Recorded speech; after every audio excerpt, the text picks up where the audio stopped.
Nabi itu dalam keseharian itu biasa sekali, tapi hasilnya luar biasa. Kalau jenengan semua memang benar-benar biasa itu. Nah, itu juga bagus karena nggak ingin nyaingi apa Nabi. Itu Mbah Mun guru saya sering bilang, Islam tuh nggak pernah trauma sama orang kayak jenengan. Traumanya itu sama orang khusyuk, orang bener. Itu bikin trauma Islam itu. Karena yang ngaku Nabi, yang aneh-aneh itu, yang kayak Nabi mesti yang khusyuk-khusyuk. Yang kayak jenengan tuh mesti tidak bisa. Karena untuk jadi kiai saja orang nggak percaya, apalagi jadi Nabi itu. Jadi maka bersyukurlah, karena Anda tidak mungkin mengaku sebagai Nabi apa? Palsu. Karena untuk jadi kiai saja orang nggak apa? Nggak percaya. Allah sendiri itu kalau boleh dibahasakan tuh paling berakhlak. Saya beri sekian contoh betapa Allah itu sangat menata tata krama. Kata Allah, saya ini Tuhan. Inni haramtu zulma ala nafsi wa ja'altuhu bainakum muharraman. Kedoliman itu saya larang, bukan pada kalian saja. Saya sendiri melarang diri saya berlaku apa? Dolim. Terus Allah diceritakan oleh Rasulullah SAW.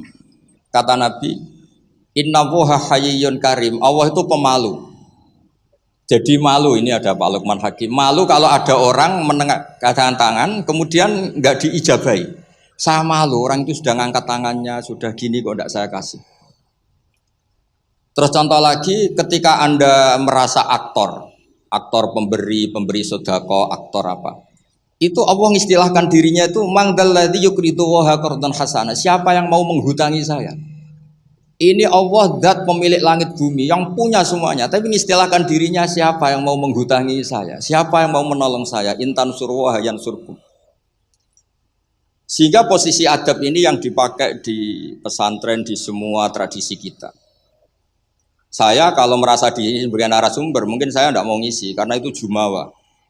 Tapi kalau merasa disuruh menantunya Pak Kures, Mas Fikri tadi, itu berakhlak sekali. Seorang Gus Bah disuruh sama Fikri Segaf. Oh itu berakhlak sekali itu. Yang nyuruh yang nggak berakhlak itu. Ya Pak Alwi siap itu, keponakan antum itu yang nggak berakhlak itu. Jadi dulu Islam itu segampang itu. Di kitab Bukhari diterangkan. Nanti saya berdoa sama Allah supaya nanti ada isyarah supaya berhenti, jadi nggak lama-lama nanti. Nabi itu nggak jaga image, Nabi itu pernah jalan-jalan.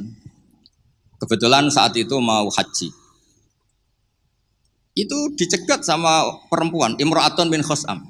Itu ceritanya semuanya seputar manusia. Imra'atun bin Khosam ini cantik sekali. Kendali untanya Nabi dipegang terus. Kata Imra'atun bin Khosam, ya Rasulullah, Inna faridotawa ala ibadi adrokat abi syekhon kabiron. Nah ini saya menunjukkan apal bukan karena saya pinter, bukan, tapi memang pinter bener, maksudnya bukan. Karena kenapa saya nyebutkan Arabnya bukan apa, karena nanti bisa dikoreksi Pak Kures kalau salah terjemah atau salah arti. Dan saya mohon doa jenengan ini Mas Lukman Hakim supaya jadi kiai. Abahnya tuh kiai, saya tuh ngefans sama abahnya. Saya sering baca soroh kata, makanya saya tagih. Jadi malah ngarang bahasa Indonesia, abahnya tuh kalau ngarang bahasa Arab. Kayaknya jaga sopan, kalau nyanyi abahnya kan nggak sopan, makanya terus di bawahnya. Itu ya bagian dari Islam juga. Saya pernah ditegur sama murid-muridnya Mbah Mun, Gus, kamu itu ngaji kayak saya, maksimal takrib. Kenapa ya? Kalau saya ngaji Wahab, kayak Mbah Mun, nggak sopan namanya. Di bawahnya saja biar tetap apa? Sopan. Teman saya itu ngilhami saya sampai sekarang, bilang gini, Gus nanti jangan terlalu soleh ya, biar surganya sama saya katanya. Kalau terlalu soleh nanti surganya sama Mbah Mun, apalagi sama Rasulullah sungkan, gak iso ngopi-ngopi. Itu guyon tapi tak angen-angen bener. Ya jadi jangan bayangkan di surga sama Rasulullah sungkan teman. Teman kan sudah capek sholat subuh, atau kan ingin gak subuh? Karena surga. Saman kan mau poligami aja takut istri, nanti kan bidadarinya banyak. Kalau ada Nabi sungkan. Dan nanti sama saya aja di pinggir-pinggir yang enggak supaya enggak apa. Tapi kalau amal pas-pasan, kuotanya tidak cukup, langsung neraka, itu resikonya. Karena pas, sekali enggak cukup, neraka. Makanya kuotanya lebih, tapi surganya yang apa? biasa aja. Imra'atun min Khosam itu cantik. Nabi pas itu dionta Ardafa Al-Fadl bin Abbas. Fadl bin Abbas ini sepupunya Nabi. Fadl masih muda, masih ganteng muda. Terus fanadharul Fadl ilaiha wa nadharat ilaihi. Nah ini cerita betapa Nabi sebagai pengajar itu manusiawi sekali. Terus falau wa Rasulullah unukal Fadl. Nabi cara sekarang memalingkan Fadl supaya agak ngelihat perempuan ini. Imra'atun min Khosam. Pas Nabi lawa mungkin agak keras, Abbasnya tersinggung. Lawaita ibna Amik, gimana kamu sama sepupu kok gitu? Kata Nabi, ini Fadl ingin melihat Imra'atun min Khosam tadi, gadis dari Khosam. Nah ini supaya sama ngerti, jangan bayangkan Nabi itu terus orang kalau mau tanya kok di jalan, nggak sopan, nggak berakhlak gitu. Ya biasa aja dijawab. Dijawab ya di jalan itu. Yang tanya juga agak sowan dulu enggak ya bisa. Nah sekarang beberapa ustadz itu kalau ada orang tanya disuruh ke rumah, ternyata ustadznya masih belajar dulu. Itu enggak urusan sopan, ilmunya enggak cukup, kalau jawab langsung tuh enggak cukup. Terus dikemas sopan, enggak sopan tanya di jalan, di rumah. Pertanyaannya kasih dulu, ternyata belajar dulu dia. Oh itu benar-benar ustadz enggak sopan itu. Kan enggak efisien, enggak apa? Ini cerita di Sahih Bukhari. Inna faridatallahi ala ibadi adrakat abi syekhon kabiran la yastati'u ayasbuta ala rakhilah wa fi riwayatin ayastamsika ala rakhilah. Afa ahujju anhu. Bapak saya itu tidak kuat haji. Dan sekarang haji sudah wajib. Ini gimana? Apa saya perlu hajikan? Itu awal ada haji niabah. Kalau di masyarakat disebut haji amanah. Jadi haji amanah itu tidak nunggu meninggal, orang stroke, nggak mungkin haji itu sudah bisa dikajikan apa? Aman. Saya itu punya teman kurang ajar sekali Pak Kures. Saking kurang ajarnya bapaknya itu hidup. Bapak kamu kajikan plus, mahal kok kaji plus, masih 400 juta. Nunggu meninggal saja kaji amanah 10 juta cukup. Wah kurang ajar betul itu. Sudah gitu masih bilang, malah infonya Gus, kalau orang Madura berani 4 juta katanya. Wah ngawur betul kamu itu. Itu berkahnya orang tadi, gadis tadi tanya sama Nabi itu akhirnya haji makdum itu 2.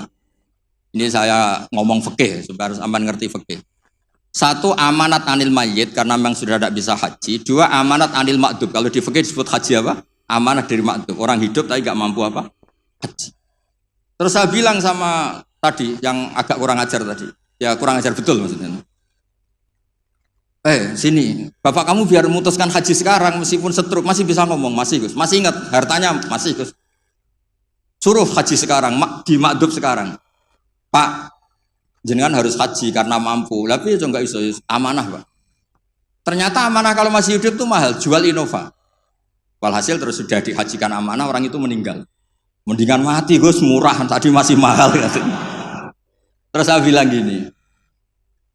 Nah ini saya ngomong fikih biar Mas Fikri itu nggak salah lah, milih dewan pakar saya itu nggak salah, memang kayaknya memang kredibel. Saya sudah pamit sama Abi Kures. Itu di Sajaratul Ma'arif ada babu zikri manaqiban nafsi, babu zikri rojuli manaqiban nafsi. Bab seseorang itu boleh menyebut kelebihan dirinya kalau itu untuk kepentingan umat. Buktinya Nabi Yusuf ngendikan inni hafidun alim, urusan keuangan pasrahkan saya, inni hafidun alim. Dan semua Nabi mesti ngendikan inni lakum nasihun amin, saya ini orang yang punya niat baik. Jadi kata bapak saya kalau didik saya, tawadhu haram zaman akhir. Kenapa? Karena itu bentuk gak tanggung jawab. Disuruh mimpin negara gak mau, ngimami masjid gak mau, disuruh mulang gak mau. Ternyata karena gak mau tanggung jawab. Jadi tawaduk sama gak tanggung jawab itu bedanya sedikit. Taman tawaduk apa gak tanggung jawab? Iya kan banyak orang tuh gak berani nyai. Wah saya dereng sakit gini, tapi komen. Kacau itu. Saya teruskan. Sehingga dulu yang dialami Nabi itu ya biasa. Sampai di Bukhari dibabkan berkali-kali. Babul futya fit thoriq. Bab Nabi itu biasa ngasih fatwa di jalan. Ada lagi dibabkan Babu hajil mar'ati anir rojuli. Biasanya di fikih itu kan pola ibadah lelaki sama perempuan kan beda. Tapi di bab haji niyabah, ini ada Buya Ahsin Sakho. Itu perempuan boleh menghajikan bapaknya. Makanya diulang lagi babu hajil mar'ati anir rojuli. Bab perempuan menghajikan lelaki. Kayak apa luar biasanya Nabi? Jadi Nabi itu kesehariannya biasa. Makanya Anda tidak usah khawatir misalnya di pesantren atau di komunitas Jawa atau di komunitas orang Timur, orang Indonesia. Mendidik akhlak, takut itu terlalu apa itu gak usah khawatir. Allah sendiri itu yang paling sopan. Sampai bilang untuk dirinya sendiri, kataba rabbukum ala nafsihir rahmah. Kataba itu mengharuskan, Allah itu mengharuskan dirinya untuk berbuat kasih sayang. Coba orang diwajib-wajibkan itu kan berat. Kayak sampean tak suruh-suruh itu kan berat. Tapi Allah menyuruh dirinya, aujaba ala nafsih, kataba rabbukum ala nafsihir. Makanya saya kalau baca Quran tuh sering nangis. Cara boleh dibahasakan tuh sekesatria itu Allah ngelola alam raya ini. Makanya dulu tuh banyak ulama itu pede. Saya tadi jagungan sama Pak Kures. Ulama dulu tuh pede. Kalau mau mati itu senengnya minta ampun, seneng sekali. Nggak kayak jenengan, hidup gak berani, mati ya gak berani itu, wah, itu kacau itu.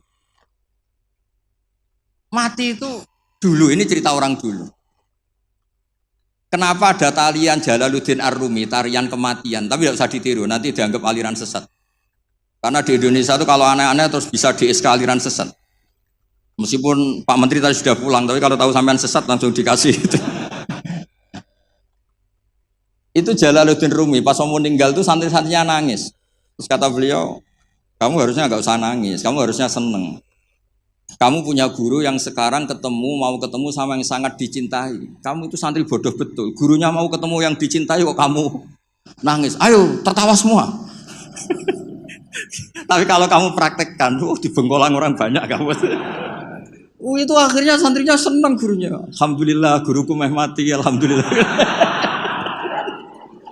Tapi dilihat kematian adalah awal ketemu yang dicintai.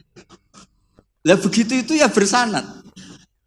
Ketika Bilal, Sayyidina Bilal itu mau meninggal, itu orang sekelilingnya nangis. Beliau ya marah, jangan nangis. Ghadan nalqal ahibbah Muhammadan wa hisbah. Besok saya ini mau ketemu Rasulullah Muhammad.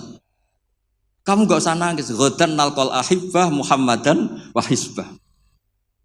Tapi mereka mengajarkan kebenaran itu rileks. Ya mengajarkan kebenaran itu rileks. Ini cerita sunnah Rasul yang mudah kita tiru. Sama nggak usah bayangkan jadi kiai sufi terus terkenal wali repot. Bisa kiamat kalau yang jadi wali sampean. Saya keberatan, betul keberatan. Mungkin Pak Kures nggak apa-apa. Orang sepuh itu biasanya legowo, gak apa-apa yang wali kowe. Saya yang komplain. Nggak terima saya. Karena gak lewat saya, kalau lewat saya lewat orang dalam. Dulu Nabi Ibrahim itu pernah ingin umur tua. Allahumma rzuqni umran tawilan itu. Ini cerita kalau Allah itu ngelola agama ini ya seni, gak terlalu serius. Sama Allah itu gak dijawab. Ada orang sepuh sowan ke Nabi Ibrahim dikasih anggur. Ketika dimakan dikunyah keluar lagi, ngalir lagi. Ketika dikunyah ngalir lagi keluar. Orangnya sepuh. Nabi Ibrahim langsung masuk kamar. Ya Allah, ini engkau nyindir saya. Hem kena nganti tua, ya senasib pemuniku. Akhirnya, ya Allah, doa tadi enggak jadi. Artinya segampang itu Allah jawab. Pernah Nabi Ibrahim itu didatangi malakul maut. Saya pernah cerita ini. Israel datang ke Ibrahim. Saya disuruh nyabut nyawa kamu. Nabi Ibrahim kan GR. Ya beliau kan Khalilur Rahman, makanya marah dia. Enggak mungkin, Allah enggak menginfo dulu sama saya. Kalau kamu mau cabut saya, kamu ngawur Israel. Makanya kalau kamu bisa ngawurkan Israel itu sanadnya sampai Nabi Ibrahim itu. Kalau berani. Ngawur kamu. Saya enggak dikasih info dulu. Hal ra'aita habiban yumitu habibah. Masa ada kekasih bunuh yang dikasih, ini enggak benar, logika kamu enggak benar. Wah Israel kan enggak bisa debat ya. Enggak pernah kuliah, enggak pernah munakosah dia. Datang lagi, sowan ke Allah, ya Allah. Kata Nabi Ibrahim, kata Khaliluka, hal ra'aita habiban yumitu habibah. Masa kekasih bunuh yang dikasihin? Karena Ibrahim gelarnya kan Khalilur Rahman, apa Khalilur Rahman. Terus sama Allah, kamu bilang gini Israel kan nggak bisa mikir. Makanya ada orang itu ngeluh itu, Gus bapak saya pas di sawah kok mati. Gue Israel itu biarin sampai rumah dulu, kenapa? Pas di sawah mati, di pematang sawah itu belum mati itu cerita ke saya, Gus Israel itu kasih tahu tuh masa kan bisa bunuh di rumah kan bisa. Sembrono betul itu. Terus saya bilang sebetulnya ada teori itu ada, tapi harus jadi nabi dulu. Masalahnya sekarang nabi sudah apa? Ditutup. Sebetulnya bisa kata saya itu. Terus akhirnya Ibrahim ini apa? Israel dikasih tahu sama Allah. Bilang ke Ibrahim, hal ra'aita habiban yakrahu ayyalqa habibah. Dibalik logikanya. Ya Mas Lukman ya, hal ra'aita habiban yakrahu ayyalqa habibah. Masa ada kekasih tidak siap ketemu yang dikasih. Katanya kamu tuh kekasih Allah, masa ketemu tidak berani katanya.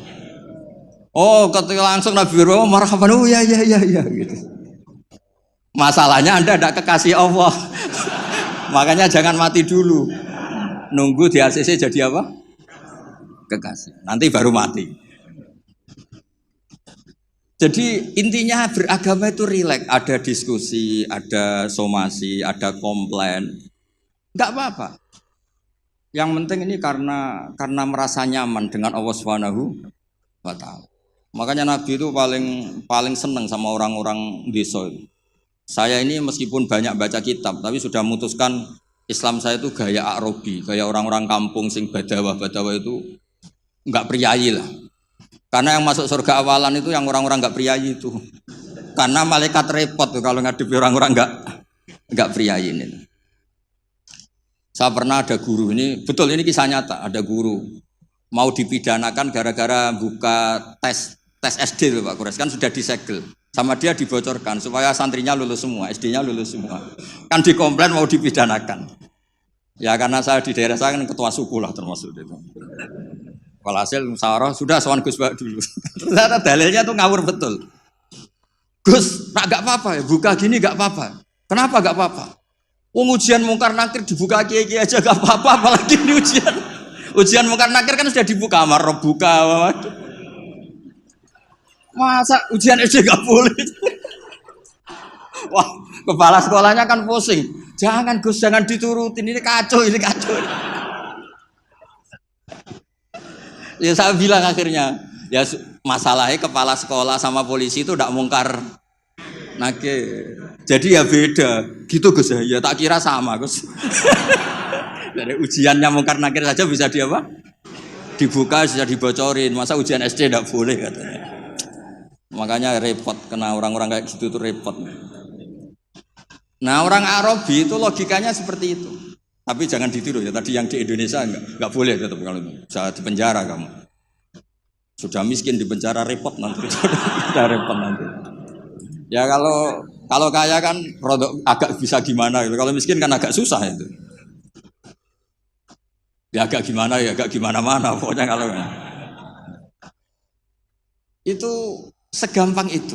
Ada orang Arabi tadi saya jagungan sama Pak Kores. Tanya sama Allah, ya Rasulullah, man tawalla hisabi, nanti yang ngurusi hisab saya itu siapa? Kata Nabi, Allah. Allah binafsi, Allah sendiri yang menghisab, bukan malaikat, bukan. Iya, jadi. Orang Arabi itu fawalla, orang itu langsung, ya sudah Nabi saya mau pulang, sambil tertawa-tawa. Sama Nabi dipanggil, weh Arabi, kenapa kamu tertawa-tawa? Jawabnya lucu. Kenangan saya dengan Allah di dunia itu baik-baik saja. Maka nanti di akhirat juga baik-baik saja. Kalau sama malaikat saya tidak punya kenangan. Loh itu Nabi komentar itu fakuhal Arabi, kamu pinter yo gitu. Makanya kamu harus yakin kalau nanti ketemu Allah itu baik-baik. Buktinya kita di dunia tanpa prestasi ya baik-baik saja. Kita penuh problem, Allah ya baik-baik saja. Enggak terus, makhluk tanpa ada gunanya keluar dari bumiku ya. Nah itu penting. Jadi Allah itu suka. Makanya ada hadis ana indadzoni abdibi, saya ini terserah cara pandang. Ini yang terakhir meskipun belum disemprit Pak Kures. Sudah dapat izin. Di kitab Ihya, saya berkali-kali cerita ini. Kitab Ihya itu meskipun hadisnya banyak yang nyoal, tapi kitab itu kitab keramat. Makanya ada pensara Ihya namanya Sayyid Zabidi itu.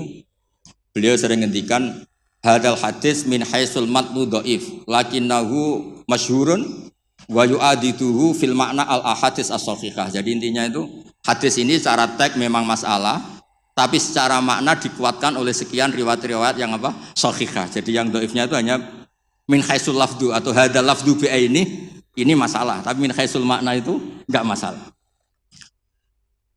Ada orang itu sudah di neraka 2, dipanggil sama Allah ke surga. Allah itu tanyanya unik. Ini di terakhir kitab Ihya di kitab Ar-Raja. Gimana rasanya di neraka? Karwan di neraka ditanya sama Allah. Wah, enggak enak Gusti. Kami tanya, lah kamu gimana di neraka? Wah, enggak enak Gusti. Sudah diborgol, dibakar api, pokoknya enggak enak Gusti. Terus yang satu disuruh, ya sudah kembali lagi ke neraka. Itu lari semangatnya minta ampun, lari ke neraka, semuanya minta ampun. Marhaban ya Allah, ya sudah lari ke neraka. Lah Allah kan dia. Wih kok semangat gitu. Terus dipanggil sama Allah. Kenapa kamu semangat masuk neraka? Karena ini perintah engkau. Saya sampai masuk neraka itu gara-gara kalau engkau perintah tidak pernah nurut. Makanya kali ini saya nurut. Lari ke neraka. Ya sekaligus ini ijazah. Nanti kalau disuruh ke neraka lari sekencang. Saya ini sudah trauma, sudah nyesal. Karena dulu ketika engkau perintah saya tidak pernah nurut, makanya saya semangat gitu. Nurut, karena ini perintah jenengan. Terus pas lari kencang neraka sama Allah dipanggil lagi. Ya sudah, kamu anak baik, di sini aja. Nah khawatir saya nanti kalau kamu lari ke neraka sama Allah dibiarin. Nah itu tidak tahu saya ini. Tapi berkahnya ngaji ini, kamu khusnudzon saja. Nanti dipanggil loh. Woi anak baik, tak suruh langsung apa? Langsung lari. Itu cerita di Ihya. Yang kedua, yang satu agak bandel. Ayo kamu kembali lagi ke neraka. Kamu kan penghuni neraka. Diam saja. Terus kenapa kamu diam? Teman kamu lari kok kamu diam? Saya itu yakin ketika engkau memanggil saya ke surga itu tidak akan lagi mengeluarkan dari surga. Itu keyakinan saya. Dari GR. Terus sama apa? Ya sudah. Anak indadoni abdibi. Jadi dua-duanya itu benar. Jadi segampang itu beragama. Nanti di akhirat gak ada komentator, gak ada analis, gak ada aman. Jadi gak bisa kamu menganalisis Allah. Nanti mau apa ya? Gak bisa. Apalagi masuk TV, gak bisa. Jadi hubungan dengan Allah itu segampang itu. Nah saking gampangnya hubungan dengan Allah itu Nabi pernah bikin MOU sama Allah. Dan itu yang dipakai seluruh kiai di seluruh dunia. Di semua kitab. Ya Allah, manusia itu kan tempat salah dan lupa. Bu ya Allah, jangan langsung menghisap kalau ada manusia salah dan lupa. Loh itu sama Allah diturutin. Makanya Nabi ngendikan, uqtitu khamsan lam yu'tahunna ahadun qabli. Di antara yang disebut tuh khawatimu suratil Baqarah. Coba kita ini disuruh Nabi dan dilegalkan Allah. Enggak terima menteri agama, yang legalkan langsung Allah Subhanahu wa taala ini. Disuruh berdoa, Rabbana la tu'akhidna in nasina. Allah coba. Doa itu kan agak ngawur sebetulnya. Masa lupa atau salah minta dimaklumi. Coba kalau sampean punya manajer di kantor, Pak, kapan-kapan kalau datanya tak tumpahin teh maklumi ya. Oh, langsung di PHK kamu. Kapan-kapan kalau Bapak manggil dan saya lupa nggak datang, maklumi Pak ya. Oh, PHK. Tapi ini satu doa yang disahkan Allah, disuruh berdoa, Rabbana la tu'akhidna innasina. Ya Allah, jangan kasih sanksi kami ketika kami salah atau lupa. Terus qala na'am, Allah ngendikan na'am ya. Coba kalau Allah pakai teori semua kesalahan kita disanksi langsung, nggak ada manusia di bumi, sudah habis semua. Wong khotib Jum'ah kelihatannya ibadah tapi nyindir tanggane. Kan repot. Orang sering itikaf di masjid, ternyata baru masalah dengan istrinya. Wan semuanya masalah. Ngustad kadang ya profesi lain nggak pernah prospek terus profesi ustad. Oh repot semua. Ada yang tidak ngustad sok-sokan ikhlas bertani, ternyata nggak pernah ngajar. Akhirnya satu kampung bodoh semua. Semuanya masalah. Dan kita diberi fasilitas Rabbana la tu'akhidna in nasina au akhta. Kayak apa baiknya hadatin?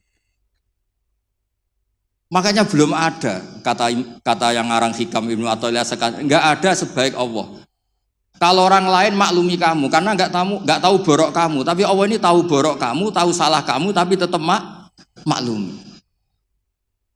Makanya mas sahibaka man sahibaka wa huwa bi aibika alim. Ini enggak ada yang nemani kamu, tahu aib kamu sebaik Allah. Makanya kitab Hikam itu ada kata-kata yang bagus. Innama akromaka jamilu satri.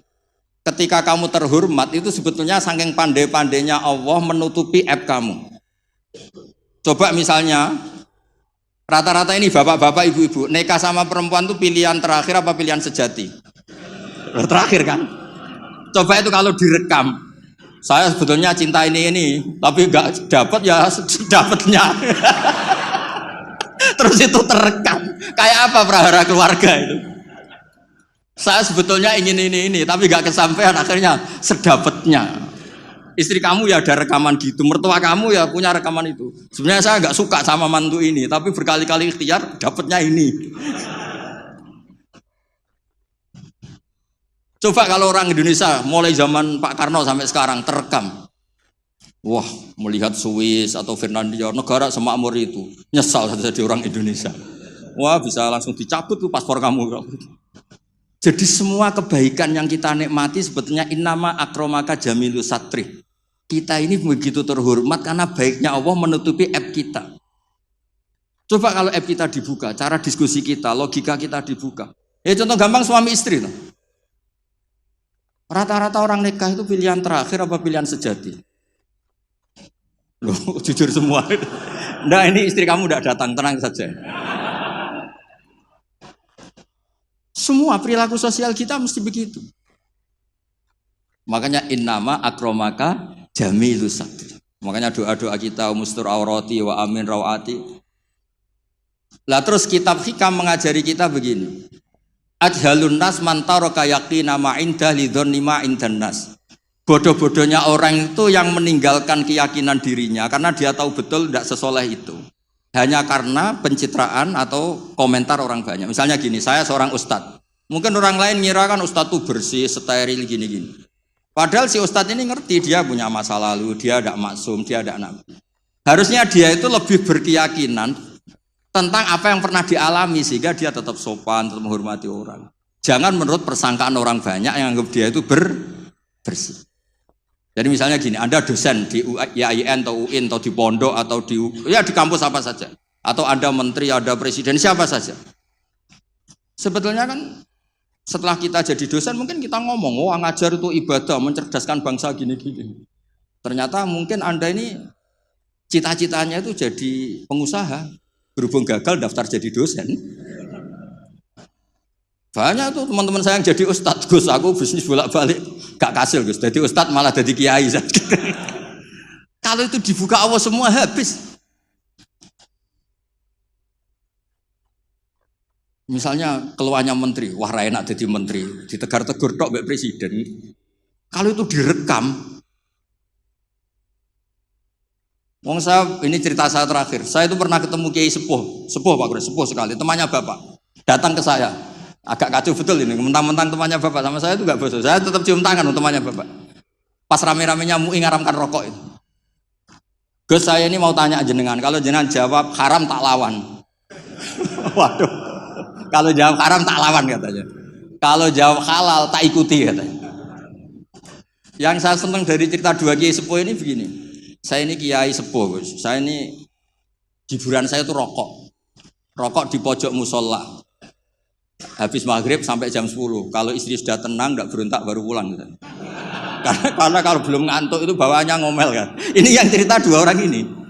Jadi hiburan saya itu rokok sama teman-teman musola. Tapi sekarang rokok diharamkan. Tolong kasih tahu MUI, Gus. Raro rasanya jadi kiai katanya. Kalau orang awam hiburan kan bisa lihat dangdut katanya, bisa saweran. Saya ini kan kiai Gus, gak pantas.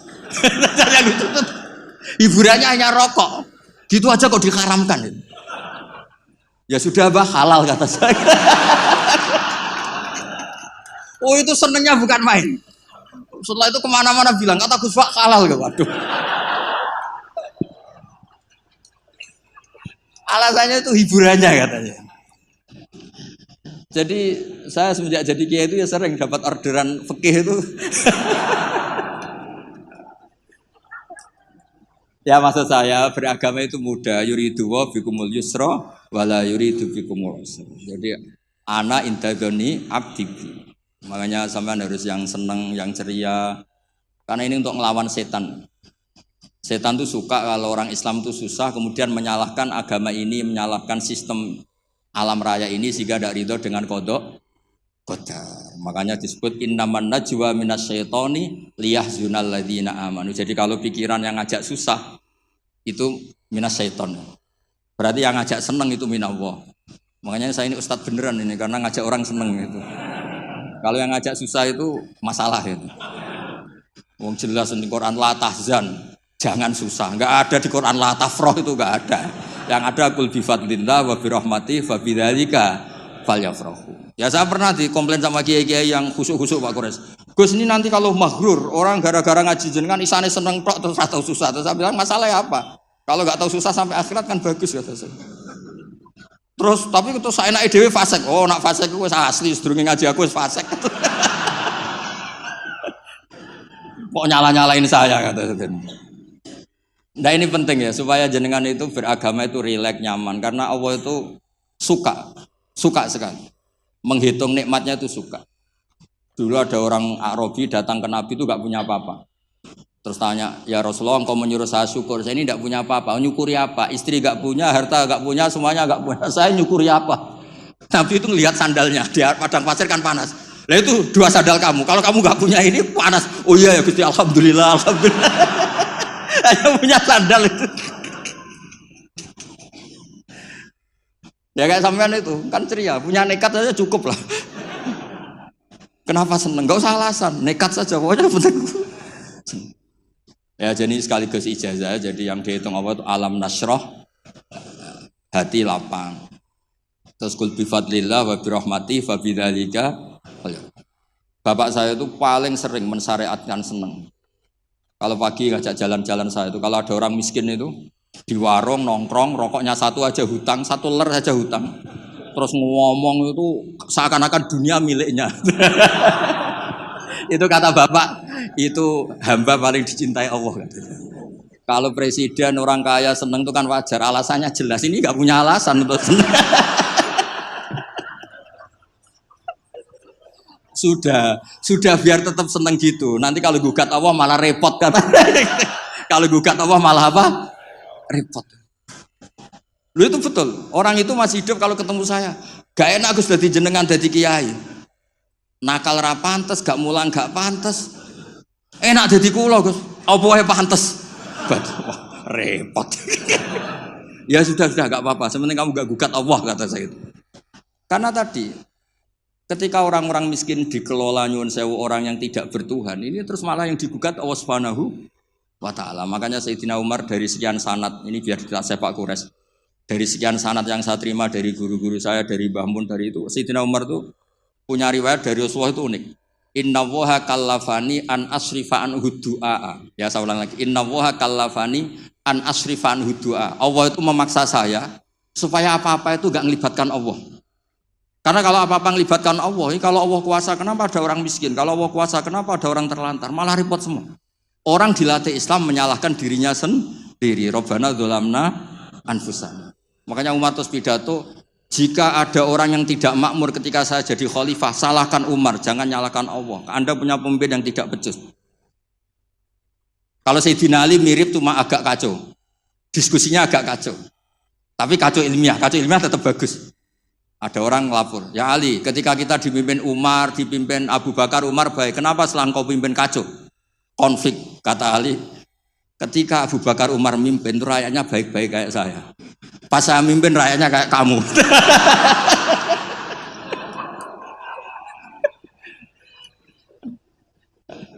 Makanya nanti kalau kamu nyalahkan saya, zaman Mbah Mun gini, zaman Gus Pak gini, pas Mbah Mun ngiyai, santrinya kayak saya. Pas saya ngiyai, santrinya kayak kamu. Nggih, ngoten. Assalamualaikum warahmatullahi wabarakatuh. Gus, para sahabat sangat menghormati Rasulullah. Tetapi Rasul sendiri melarang bentuk penghormatan yang berlebihan. Bagaimana cara memahami titik tengah penghormatan yang benar kepada Nabi?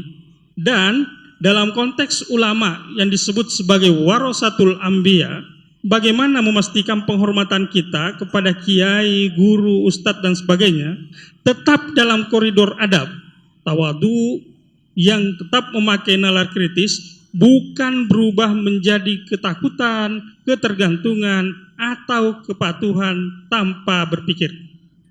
Ini pertanyaan secara tertulis yang telah lebih dahulu masuk ke panitia.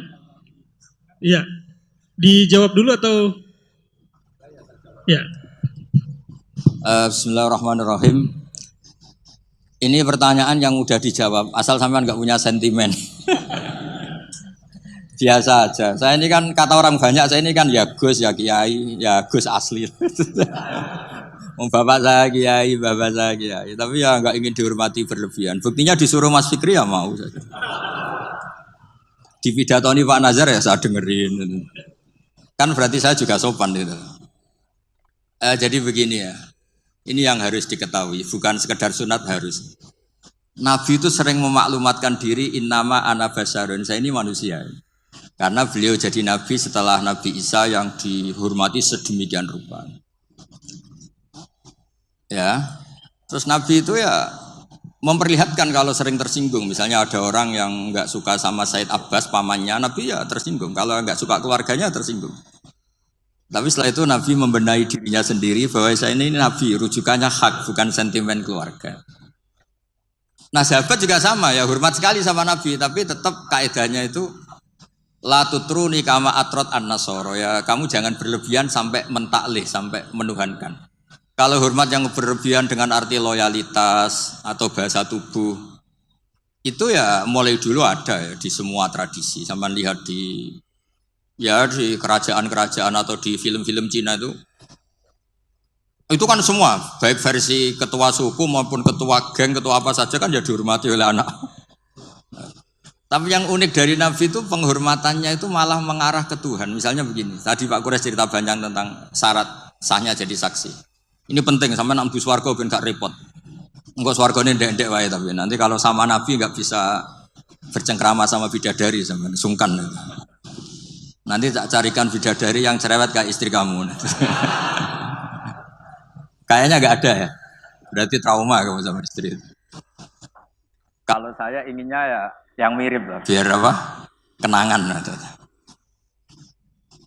Ini perlu dicatat. Sebetulnya sehot solawat, saya berkali-kali matur di kitab Ithaf. Sehot solawat itu sehot terbaik. Karena ada kata-kata gini ya, sudah kita misalnya adat pesantren Allahumma sholli ala Sayyidina Muhammad atau yang tanpa Sayyidina Allahumma sholli ala Muhammad. Itu kan kelihatan, Allah itu pemberi, Nabi itu yang diberi. Saya ulang lagi, ya Allah kasihkan sholawat engkau ke Nabi, berarti Allah itu pemberi, Nabi yang diberi. Nah, kata kitab Ithaf, wan nabiyyu wa injalla qadruhu muhtajun ila rahmati ta'ala. Nabi apapun hebatnya, hubungannya dengan Allah itu Allah pemberi, Nabi penerima. Makanya hadil ummah tidak akan terperosok mentaklih menuhankan Muhammad karena redaksinya sudah ya Allah saya minta sholawatmu kasihkan ala abdika wa rasulika Muhammad, disebut ala abdika. Maka sehot sholawat itu ekspresi kita mencintai Nabi, maka kita bersolawat sekaligus memaklumatkan porsi masing-masing. Allah selamanya pemberi dan Nabi apapun hebatnya diberi. Jadi penghormatan sahabat itu ya terukur semua.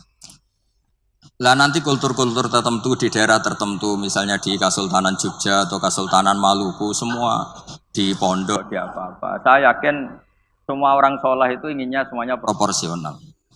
Nggak tahu kalau yang sentimen, tapi semua orang soleh itu inginnya pasti propor. So, itu pasti, tak jamin. Terus yang terakhir tentang sholat, ada kata-kata as-sholatu imaduddin. Nabi kok tidak bukti Nabi itu gimana? Tadi kata Pak Quraisy kita butuh seksi.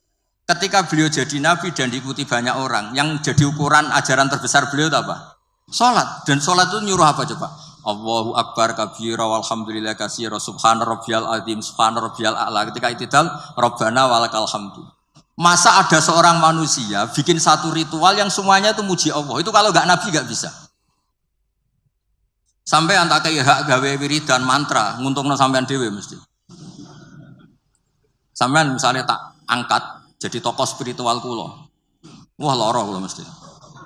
Nabi ini luar biasa, hidupnya dihabiskan untuk menata sholat dan di semua sholat itu apa? Ada tasbihullah, takbirullah, Allahu akbar. Terus at-tahiyatul mubarakatus sholawatut. Itu kalau enggak Nabi tidak bisa. Bagaimana seorang manusia yang punya nafsu, punya selera, punya haddun nafsi, kemudian semuanya diarahkan ke Allah. Tidak bisa kalau enggak Nabi. Makanya disebut as-sholatu imaduddin. Itu bukan musollinya. Orang kadang rata-rata kiai pidato orang yang sholat itu enggak. Nabi ketika as-sholatnya. Sholat itu, jadi dengan sholat itu sudah kelihatan. Ini kalau enggak ide seorang Nabi tidak bisa. Susunan katanya, bentuk penghormatannya, semuanya Allahu Akbar. Kalau orang tertentu baca kabira walhamdulillah katsira, ada yang Allahumma ba'id baini. Apapun itu penghormatannya pada Allah. Rukuk subhana rabbiyal azim, i'tidal rabbana walakal hamdu. Nanti sujud subhana rabbiyal a'la. Itu kalau enggak Nabi tidak bisa punya ide gitu. Sama nyanyi lagu frustasi atau punya hak lagu apa, putus cinta, cinta buta, apapun itu mesti enggak terkait Allah. Jadi menurut saya dengan desain sholat kayak itu kalau enggak Nabi tidak bisa. Makanya disebut amlam ya'rifu rasulahum fahum lahu mungkirun. Muhammad itu mau cekali bersama kamu. Abu Jahal CS itu ngomongi Muhammad mulai kecil bersama kamu. Apakah kamu pernah ngerti dia bohong? Hal jarabtum alaihi kadziban qaulullah. Terus gerakannya apa? Mulai pertama jadi nabi sebelum nabi itu hobinya ya sholat itu. Gerakan sholat itu nggak mungkin ditemukan manusia itu nggak mungkin. Coba kata-katanya sholat, gerakan fisiknya, semuanya itu mesti mengarah itu nabi. Maksud saya kalau bahasa keseharian itu ya terserah lah. Orang Jawa kalau dipegang kepalanya tersinggung, kalau orang Arab seneng. Dan ini kalau bentuk penghormatan pada guru sampai adili ya repot, semuanya subjektif. Semuanya apa? Ya tapi tentu nggak boleh berlebihan. Di mana-mana berlebihan itu nggak baik. Hanya urusan penghormatan. Kamu makan berlebihan ya sakit panitia kan. Kamu sering ngaji ya kasihan istri kamu. Pelarian kok ngaji itu gimana? Kamu terlalu sayang istri ya kasihan ibu kamu. Karena apa-apa kalau berlebihan kan enggak. Makanya saya tuh sering cerita kalau ada santri sering sowan saya sama istrinya tak marahin. Kamu tuh santri gak bener, terlalu mesra.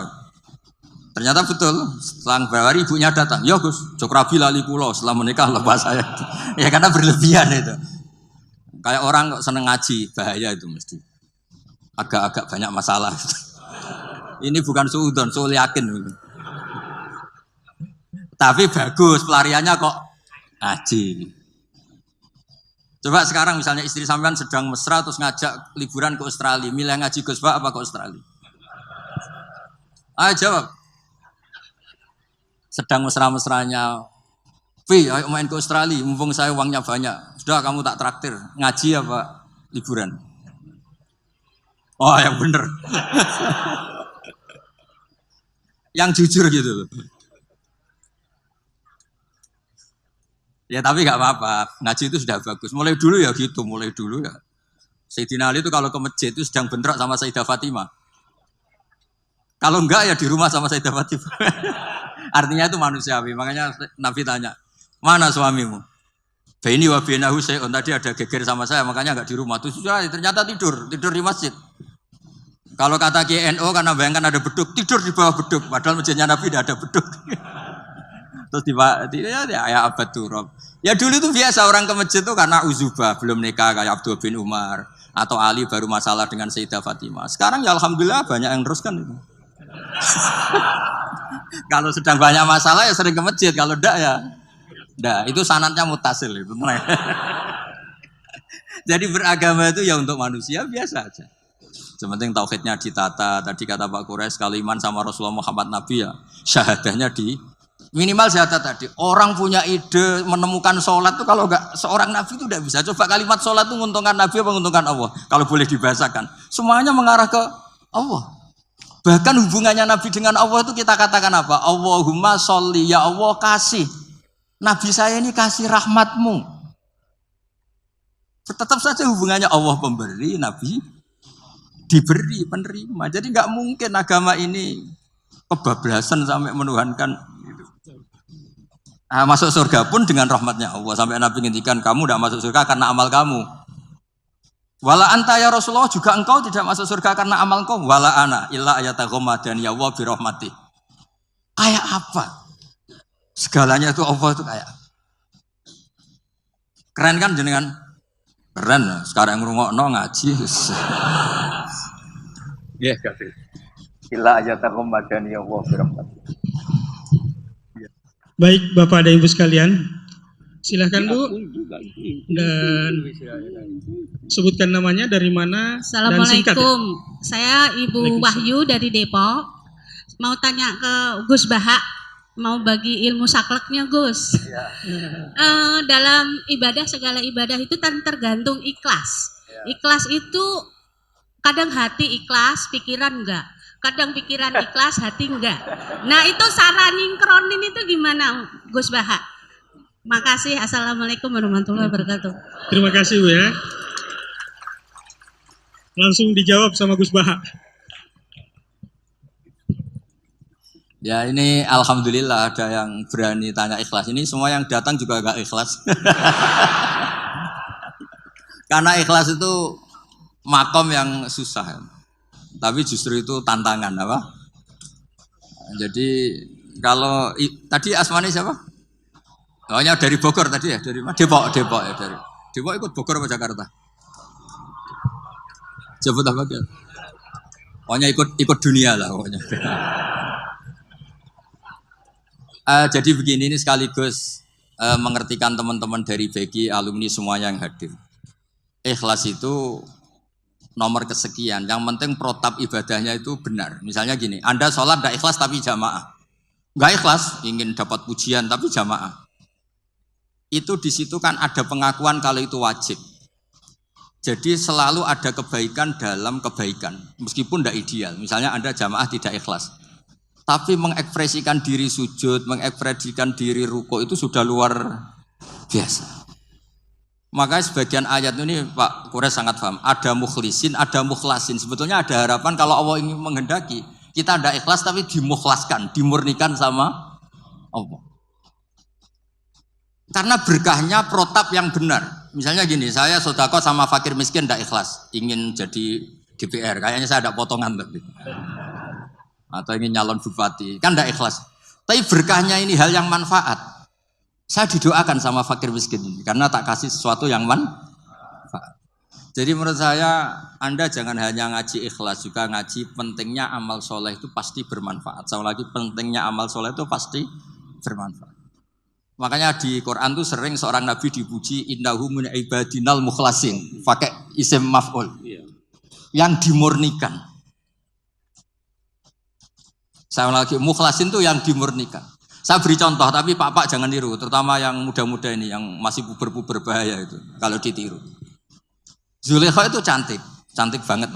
Ya pinter goda, sudah cantik pinter goda Zulaikha ini. Yusuf itu ganteng, perjaka, ya layak digoda. Makanya sama niru susah, karena ini butuh layak digoda. Nah ini dengerin betul ini, betapa ikhlas itu nomor 2. Yang nomor 1 itu amal itu benar dulu. Sehingga digambarkan Quran walaqad hammat bi. Zulaikha ingin nikmati Yusuf, wa hamma biya, Yusuf sebagai orang normal juga ingin nikmati Zulaikha. Tapi terusannya laula ar-ra'a burhana rabbi. Terus Allah ngendikan kadzalika linasrifa anhu su'a wal fahsya. Ini campur tangan Allah itu nomor 1. Tapi saya kata Allah tetap enggak ingin kekasih saya ini ada masalah. Lagi-lagi kita harus selalu berdoa supaya Allah yang menyelamatkan kita. Bukan amal kita, bukan ikhlas kita, bukan semuanya. Kita hanya bergantung ingin diselamatkan Allah. Ini disebut iyyaka na'budu wa iyyaka nasta'in. Kita hanya minta pertolongan dari Allah. Ya mungkin Nabi Kures sekali. Buatan kesan. Terakhir jenengan berdoa. Monggo. Baik, ini satu lagi pertanyaan yang sudah masuk ya. Yang ringkas dan sudah menghimpun semuanya.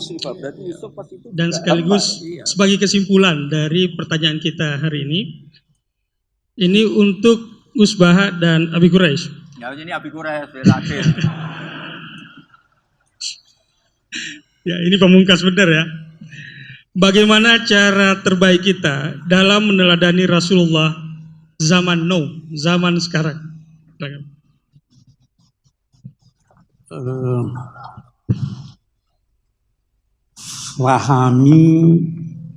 Fahami sunnah Nabi, fahami Al-Quran. Satu hal, Rasul itu punya fungsi bermacam-macam. Bisa jadi fungsinya sebagai pribadi. Dia suka makan ini, dia tidak suka makan itu. Itu tidak perlu teladani itu. Dalam konteks pertanyaan itu banyak ya, Nabi sebagai hakim, Nabi sebagai ya mufti, Nabi sebagai politisi, Nabi sebagai anggota masyarakat dan lain-lain sebagainya, macam-macam. Nah, itu sebabnya tadi saya katakan teladani dengan cerdas. Saya mau beri contoh tadi, ini minta maaf nih bapak-bapak. Tadi waktu dari dalam, saya tidak pakai sendal, Gus Baha tidak pakai sendal. Ada yang paksa, Pak Quraisy, nanti ada beling pakai sendal. Terus ada disodorkan pada saya sendal orang lain, saya tidak tahu. Ya, tolong itu dilihat nanti. Ya toh. Dulu masa Nabi mau kita lihat Nabi. Jangan ada yang pakai alas kaki, jangan pakai alas kakimu kecuali setelah keluar masjid. Kalau di dalam masjid atau pakai waktu mau keluar di ini. Kalau semua harus pakai alas kakinya waktu keluar, itu tidak mungkin. Jadi walaupun Nabi sudah perintahkan seperti itu, situasinya tidak memungkinkan. Jangan lantas berkata, saya ikuti aja Nabi, nanti yang keluar semuanya pakailah alas kaki, jangan pakai alas kakimu dalam keadaan kamu berdiri. Semua berdiri, tidak keluar-keluar orang kita di sini. Jadi fahami dengan cerdas. Jangan ada yang berkata, Nabi menikah, mau teladani Nabi. Itu orang bodoh dan orang sombong. Bodoh karena dia tidak tahu ini bukan tempat meneladani. Dan sombong karena dia merasa dirinya sama-sama Nabi. Jadi pelajari apa. Contoh lagi yang lain saya beri. Soal Nabi terkadang berfungsi sebagai hakim, terkadang berfungsi sebagai mufti. Ucapannya itu harus kita teliti. Nah, saya sering beri contoh ini. Karena apalagi kalau ibu-ibu banyak. Ada suami kicir. Datang istrinya pada Nabi Hind. Itu suami saya kicir, wahai Nabi. Boleh enggak saya ambil duitnya tanpa izin? Nah, bagaimana ini? Nabi jawab, ambillah asal wajar. Mencuri atau tidak itu? Nah, persoalan yang dibahas, ini fatwa atau ini ketetapan hukum? Kalau fatwa hanya berlaku buat yang bersangkutan, yang bertanya. Kalau ketetapan hukum, silahkan. Pasti ambil aja asal jangan buat parfum dan sebagainya. Jadi itu cerdas itu namanya. Semua benar. Tetapi harus disesuaikan dengan kondisi kita. Harus seperti tadi juga penghormatan. Satu masyarakat beda penghormatannya dengan ini. Orang Eropa tidak segan tangannya di pinggang sambil bicara sama orang tuanya. Jangan coba-coba itu di sini. Itu budayanya beda. Jadi itu namanya kita meneladani Nabi dengan cerdas. Itu sebabnya fattabi'uhu, pelajari, ikuti sesuai dengan kondisi masing-masing. Tadi itu soal pesantren, itu orang tidak ngerti pesantren itu yang berkata, saya di sini, ini untuk diketahui, saya di sini anak-anak pusat, saya tidak mau kalau saya masuk ada yang berdiri. Saya bilang, bukan Indonesia Raya, tidak perlu berdiri, karena dia di Jakarta. Boleh jadi di tempat lain, saya dulu waktu di pesantren begitu. Itu situasinya seperti itu. Saya tidak mau orang nunduk-nunduk, tidak usah kalau di sini. Tapi kalau di tempat lain, jangan tidak mengerti budaya setempat. Dulu itu ada heboh waktu penandatanganan Bung Karno, Pak Harto menandatangani bantuan itu sambil begini, itu dikritik orang. Karena dia tidak tahu budaya setempat. Pesantren itu ada budayanya. Universitas itu ada budayanya. Kita diperintahkan menegakkan ma'ruf, budaya positif. Jadi itu begitu meneladani Nabi ya.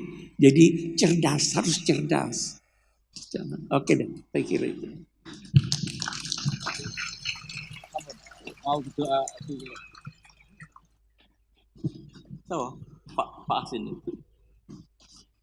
Baik, terima kasih kepada Habib Quraish dan Gus Baha, sangat mencerahkan. Itu kalau definisi buku yang baik, definisi buku. Ini kalau kita pakai analogi buku ya. Buku yang baik itu tidak sekedar informatif, tidak sekedar menawarkan informasi, tapi inspiratif. Nah, sama paparan Misbah, paparan Abi Quraish, tidak sekedar informatif kepada kita, mencerahkan dan inspiratif ya. Ini hal-hal yang perlu kita pahami dengan baik dan kita tetap mencontoh dan meningkatkan kecintaan kita kepada Rasulullah SAW, memperbanyak salawat kepadanya, mempelajari dari keteladanan dari Rasulullah SAW. Kita tetap menambah ilmu sekaligus meningkatkan akhlak kita dan menjaga relasi baik kita kepada sesama orang. Dan ini waktu yang memisahkan kita, dan kami ucapkan terima kasih kepada Gus Baha yang selalu menyediakan waktu untuk datang ke pusat studi Al-Quran ini. Dan kita doakan kepada semuanya dan kepada Abi Quraish, mudah-mudahan sehat walafiat ya. Kita sama-sama istifadah ilmu dan terus berharap ada curahan ilmu buat kita semua. Dan atas nama pembawa acara, kami mohon maaf jika ada hal-hal yang kurang berkenan dalam pelaksanaan acara ini. Dan kami ucapkan terima kasih kepada semuanya yang hadir, yang kami tidak bisa sebutkan satu persatu. Mudah-mudahan sehat walafiat dan ada berkah, ada manfaat dari kegiatan kita hari ini. Lebih dan kurangnya mohon dimaafkan. Wallahul muwaffiq ila aqwamit thoriq. Wassalamualaikum warahmatullahi wabarakatuh. Acara kami serahkan kepada MC.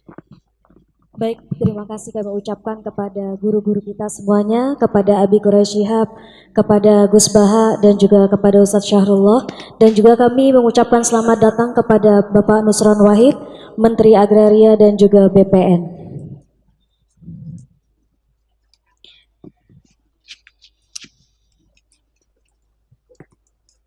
Baik, selanjutnya hadirin wal hadirat, seluruh rangkaian telah kita lalui dengan hikmat dan penuh cinta. Kini marilah kita menundukkan hati, menengadahkan tangan, memohon keberkahan dan ridha Allah Subhanahu wa taala melalui doa yang akan dipimpin oleh Dr. Kiai Haji Asin Sakho Muhammad selaku Ketua Dewan Pakar PSK. Kepada beliau kami persilakan. Bismillahirrahmanirrahim. Alhamdulillahirabbil alamin. Hamdan yuwafi ni'amahu wa yukafi mazidah.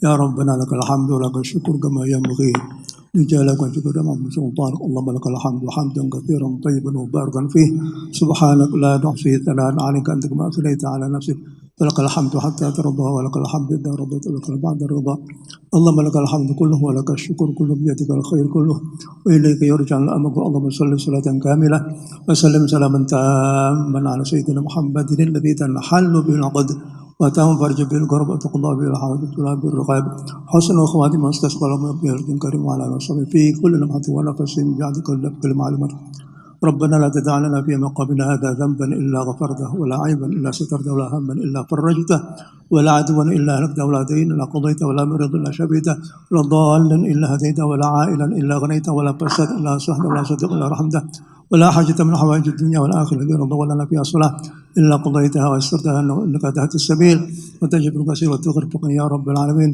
اللهم ارزقنا حبك وحب نبيك وحب كتابك وحب من يحبك وحب عمل يقربنا إلى حبك اللهم اجعل حبنا لهذا القرآن الكريم اللهم اجعلنا لهذا القرآن الكريم أحلى من العسى اللهم بعلمك الغيب وقدرتك على أحينا ما كانت الحياة خيرا وتكفانا ما كانت اللهم إنا نسأل خشيتك في الغيب والشهادة ونسأل كلمة الحق في الغضب والرضا ونسأل الرضا بعد القلب والشوق إلى لقائك ولذة النظر إلى وجهك الكريم في غير الضراء مضر ولا في اللهم زينا بزينة الأيمان واجعلنا هداة مهتدين اللهم اجعلنا هداة مهتدين اللهم إنا نسألك العفو والعافية والمعافاة الدائمة في الدين والدنيا والآخرة اللهم ارزقنا حبك وحب نبيك وحب كتابك وحب من يحبك وحب من يقربك اللهم صل على سيدنا محمد وعلى سيدنا محمد كما صليت على سيدنا ابراهيم وعلى سيدنا ابراهيم فلان اللهم انا نسالك ايمانا لا ينفد بقرة لا تنقطع مصاحبة نبيك محمد صلى الله عليه وسلم في اعلى الجنة اللهم انا نسالك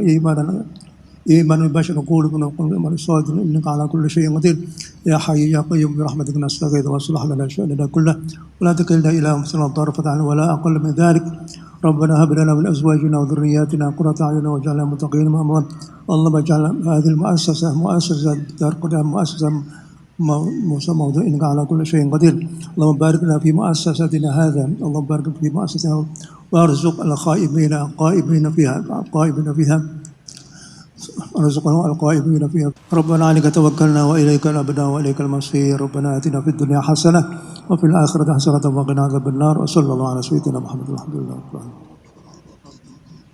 Amin amin ya robbal alamin. Selanjutnya sebelum kami menutup acara Maulid Nabi kali ini, kami ucapkan terima kasih kepada seluruh hadirin dan hadirat, kepada para ulama, tokoh, donatur, mitra, dan seluruh panitia yang telah mensukseskan acara ini. Semoga momentum Maulid Nabi menjadi energi baru untuk terus meneladani Rasulullah SAW.